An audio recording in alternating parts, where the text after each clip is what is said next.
The Trench Run. It's kind of a lightning news segment. Yes.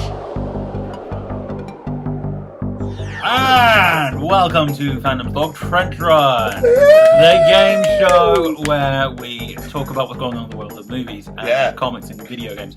Today with me is my contestant, Sam Glover. Hey, first time listener, long time lover. He comes from Scunthorpe. He likes to wear dresses and he likes to bake cookies saying, I am Sam. Yeah, it's the only way anyone knows who I am. So, we're going to play a little bit of a game. So, Sam here is going to roll a dice. Okay. And he's going to find a number between 1 and 8. And whatever number he rolls on, we're going to then talk about whatever number he rolls on. So if he lands on 1, we're going to talk about the season finale of Rebels. Okay. If you land on 2, we'll talk about Bungie releasing the Destiny 2 sequel. Yep. If you land on 3, we're going to talk about Captain Underpants. Yep. 4, we're going to talk about the potential Disney spin-offs after Beauty and the Beast. Okay. 5, we're going to talk about the Arrowverse. Yeah. 6, we're going to talk about the Star Lord helmet that you could possibly buy. 7, we're going to talk about Death Note. Okay. Or if you roll an 8, we're going to talk about humans. Okay. So, feeling lucky. For the first round, Sam could possibly win a car. Yeah, I can't drive. So, give it a roll. Roll in the... Oh, no, I'm going to make a noise. There we go. Roll in that dice. Oh, I hit a 4. He hit a 4. Yes, so, it's the one I wanted. That means we're talking about the Beauty and the Beast. Yes. So, Disney, after the success of Beauty and the Beast, is possibly putting in a prequel / spin-off into production, which just begs the question, why? Yeah. What's the sequel to Beauty and the Beast? Or a spin-off, or a prequel. Ooh, I think it should be a LeFou. No, can't do a LeFou thing, because what would he do? What would his plot be? What would it... I would love a LeFou thing, but I'm not sure what would they really do? They just auto-tune Emma Watson even more. Yeah. I went there. Yes, I did, internet. But I don't think that was her bad singing. I think Disney just went, let's just auto-tune it. Yeah. I mean, if you get a chance to, Nostalgia Critic did a really good video about this, about should bad singers be auto-tuned. We can pop a link to it down in the description below. It's really, really good. I'll have to look. So, I think we've reached as much as we can on that. Okay. Let's roll another one. Rolling. This one is for the dilapidated chair. So I didn't get the car, did I? No. Okay. Well, the car's got a big old hole right where the engine is. Which is why we need a dilapidated chair. Yeah. To film. Okay. I got a 3. A 3. So, we've got a trailer for the new film Captain Underpants. What is that? It's based on a book, about a guy called Captain Underpants. Yeah. I gotta admit, I haven't read the book. Yeah.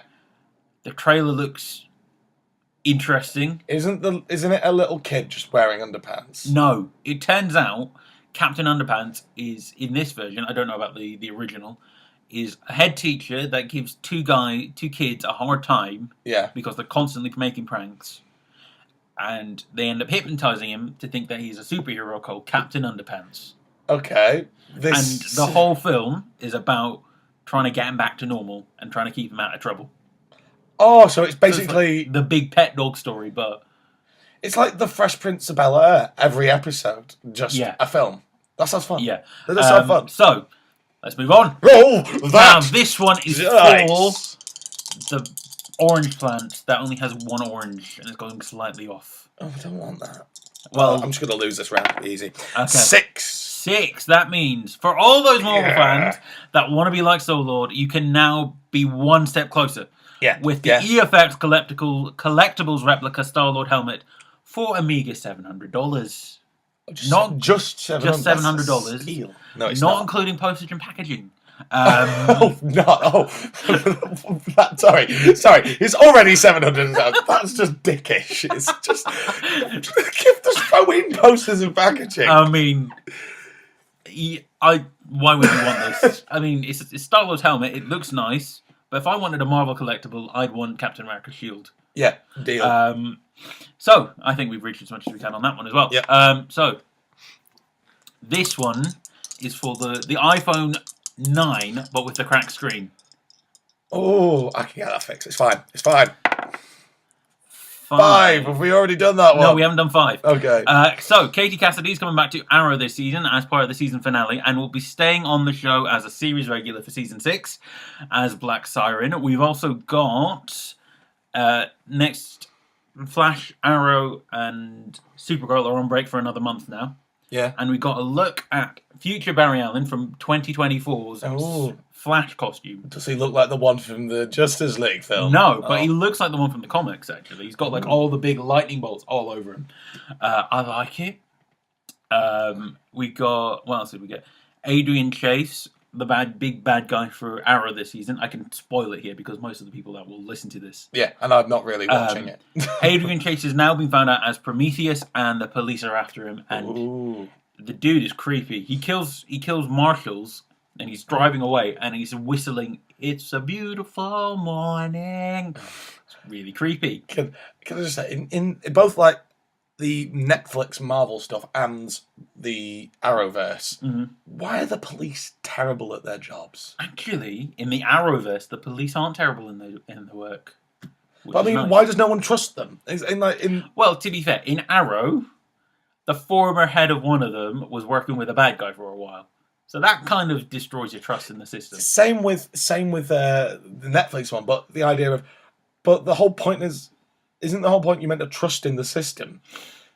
But if they trusted in the system, we wouldn't have a TV we wouldn't show. Have TV shows. So let's roll another one. Let's see what we got. It's getting risky. I'm not sure we'll be able to roll something that hasn't already come up. Okay, now what happens now is if Sam rolls one that we've already had, he loses all of his prizes. No. He has to go join Dan Boyle down the hole. No, no. You monster. 7. Oh, you're lucky. We haven't got that one. So, Netflix has released a trailer for that adaptation of the Japanese anime Death Note. Oh. And it looks very American. Sam, you brought this to my attention. I did bring this to your attention. Why should we be happy about this? Well, the problem is a lot of people are like worrying it's going to become Dragon Ball Z, it's going to become Last Airbender. They're worried that's what it's going to become. But I think it will be fun because we're going to get the essence of Death Note, but it's live action. Actually, I think because it looks very. Apart from the Americanization of it, it's a very loyal adaptation. It looks like. Okay. And I think it'd be worth a watch, even though technically the anime was very loyal to America. It was very every plot point talked about America as a culture. So bringing this to America, I think will work. Okay. Especially in a Trump world. I have no idea about the thing. I'm intrigued. I want to see more. Death Note is amazing. It's basically a god of death drops his notebook down on Earth. A person picks it up, and it says in it, "If you put someone's name down here, you will kill them." And it's just what happens from there. It's about if I can kill people, how philosophical should I go? How ideological should I go? And should there be justice to me? And it's all that kind of... It goes... I recommend, if you've got Netflix, watch it. Okay, so, roll again. Yeah. Now, I need a 1. This one is for the dilapidated house in the back of Beyond. I have heard that it is haunted and it's surrounded by werewolves. That's all right. The ghosts will throw away the wolves. Okay, so 7. Oh, I've lost it all. You lost it all. But luckily for you, you're not going down the hole. Good. So let's roll again. Good. Roll again. What else? What's left? So you need a 1 or a 2 or an 8. 1, 2, or 8. It's 5. 5. 2. Okay, so Bungie have announced a sequel to Destiny, with the beta being in early autumn for this year. Hopefully, this will include more story this time that you don't have to pay for. Will Tyrion Lannister be there? I don't know. I assume so. Because I know in some of the DLC, I think they potentially changed the voice. I remember I haven't played the game. I was like, oh, it looks interesting, and then I had backlash. So I'm like, no, thank you. Bungie are really trying to kind of break the formula again from Warcraft, but I think they're just an ordinary production company. Well, their claim to fame isn't it that they made Halo? They were the Halo, sorry, not Bungie. I think Blizzard. Yeah, Halo. They're trying to replicate gold with that one, and I just think shock horror, they're just ordinary people. Okay. We shouldn't expect them to be anything more than ordinary. Okay, so I think we've reached that point as well. So you need a 1 or an 8. Yeah, it's 1. You got a 1. This is the one that I've been wanting to talk about. So this weekend we saw the finale for this season's Rebels, in which Thrawn really took our heroes to task and tested them to their limits. We now have the long wait until Star Wars Celebration in April to see where our Rebel friends go, and then the even longer wait for Season 4. So they're waiting for May the 4th to do anything then? Yeah, so, no, Star Wars Celebration in Miami, in Florida. Right. Because they normally show the trailer for the next season there, and they make big announcements there. So, like, at last Celebration, they announced, we've got Grand Admiral Thrawn, which sent people into a tizzy. I mean, I thought this was a very good episode. Yeah. It was a 1 hour special. Most Rebel episodes are 25 minutes long. And he just utterly destroys the Rebels. You see people die. That's what I like about Rebels. It's a kid's show, but it's very, very mature. Speaking of horrible destruction and stuff, because of the new the Blu-ray coming out for Rogue One, there's been a lot more press coming out about the making, the making of it. There's I think it's on Wired, I think, where the director talks about how the best scene in the thing where Darth Vader kills all of those people almost never happened. I know. It was a reshoot. I know. And thank God for reshoots. Yeah, because that's just, that is... I mean, let's just tangent to Rogue One for a minute. That is the most horrifying thing in the entire film. It is so gratifying because it's just like the corridor's dark and then you just hear... But I heard an interesting rule that he made, which is everything Darth Vader does, he has done in the originals. Yeah. It's not, they didn't, so everything he does the reason why it's so good is because he went, right, he can't do anything that hasn't been done before. He can't do better than the original trilogy. Yeah. I think that's a very clever move. It's just like he throws that one guy up onto the ceiling. And then he grabs a gun, he blocks a bolt, it's everything. You can trace everything back. And I think that is the reason why it's so good. It's an Easter egg, that moment.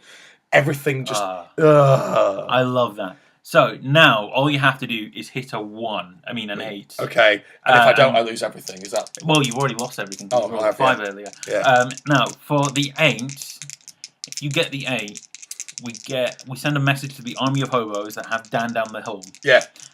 We say that we'll give them Bob Geldof, Sting, and Bono in return for our Dan. Okay. So if you get this 8, we get Dan back next week, hopefully. And if not, I'll have to go fight them myself. Yes. Iron Fist style.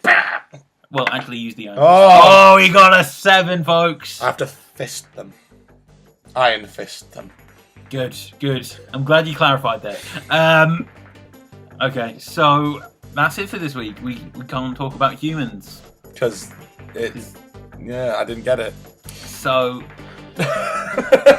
well, this is a downer.